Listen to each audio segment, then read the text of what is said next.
am ShawNaye. I'm a working mother. I say of three. I have three babies. Just trying to figure it out. Every day is different for me. For the most part, my pregnancies have been planned. So they've been thought of, thought out. Something I've always wanted to be. I know since I was younger, I said I wanted to be a teacher and a mommy. So definitely something I always wanted for sure. So Jaya, my birthday is June 18th, 2013. That was my first baby. I was 23 years old.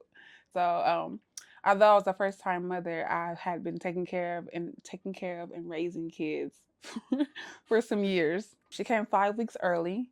At 35 weeks, because of preeclampsia. So I had preeclampsia, which is my first pregnancy, which, high blood pressure. So I delivered via C-section. And we stayed in the hospital for about 48 hours or so. And she did the car seat test because she was born at 5 pounds, and passed her car seat test, her hearing test, and all the tests they give you once you have a baby. She had a little bit of jaundice, but that was pretty normal. Um, and we were able to go home.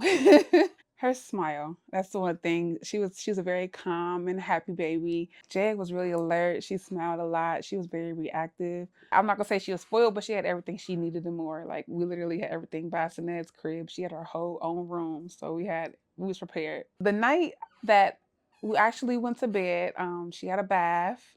She was very alert and talkative and active for to be 5 weeks old. And I just remember laying next to her and talking and smiling and doing mommy things, like how I call it mommy things, and laying in front of the window, which is one of our favorite things because she was born in June, so the summer was brutal, but the night air always felt good. She was laying next to me, a little space between us, and I had a king size bed at that point, and she was on top of one of her blankets, and she dozed off first, and I just remember the TV being on in the background and me eventually dozing off as well.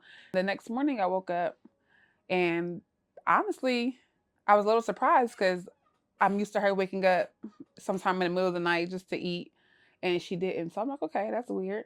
So I got up and started my routine, and I noticed that she was still asleep. So I was like, okay, I'm gonna let her sleep a little bit, then I'm gonna wake her up to feed her. Um, Once I realized maybe not even a half an hour went past, okay, I'm gonna wake her up now because I feel like she should be hungry. And when I picked her up, I realized she was cold to the touch a little bit, which is weird because she had like the onesie on. She had two onesies on, so she was covered up because the window was open. And when I picked her up, it was different. It was just different. It was different.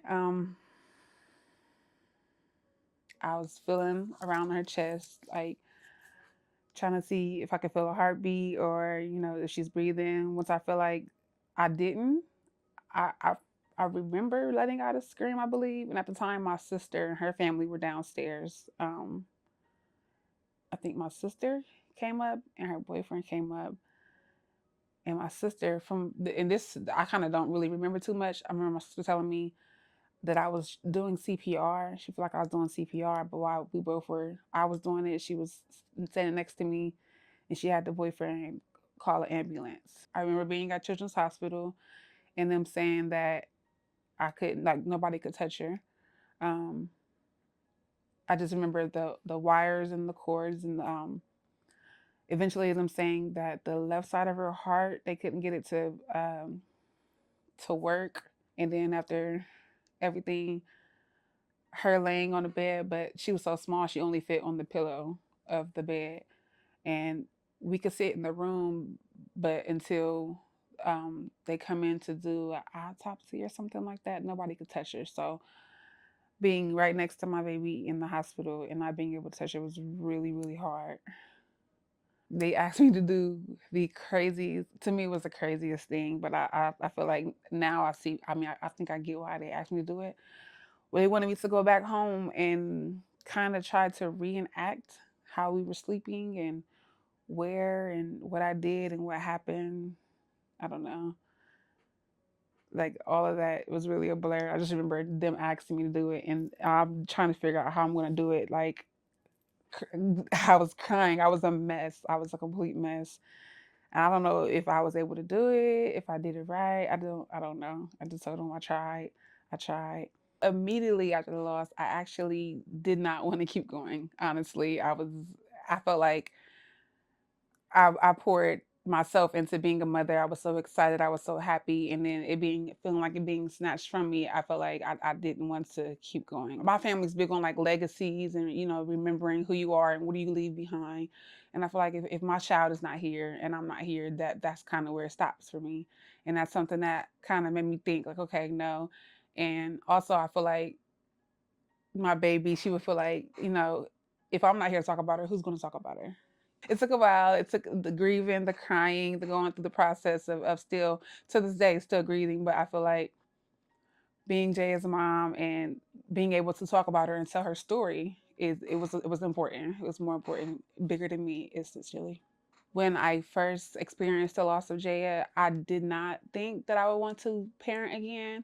But I realized that was, it was a moment, it was a feeling that I had. And it's okay to feel through those things. Um, but parenting Jay, I realized how happy I was in those moments carrying her, experiencing birthing her, and even the moments afterwards. So experiencing that with her made me realize, okay, I want to try again. I want to, do this mother thing because it's really one of those joys. I feel like I enjoy being a mother. It's one of my favorite things.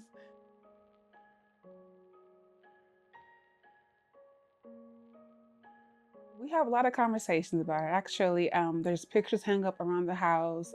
Also explained to her that her name is Jayana, so it's actually a part of her sister's name as well.